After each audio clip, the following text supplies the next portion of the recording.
ఏదైతే పేద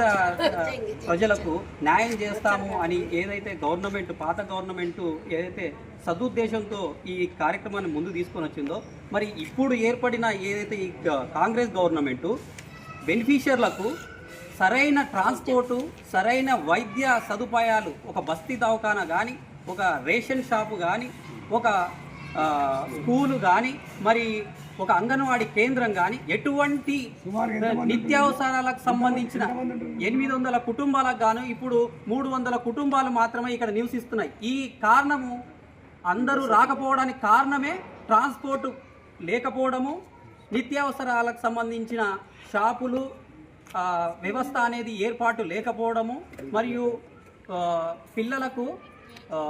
చదువుకోవడానికి కూడా ఒక ప్రాథమికోన్నత పాఠశాల అనేది ఏర్పాటు చేయకపోవడం, బస్తీ దవాఖానా లేకపోవడం.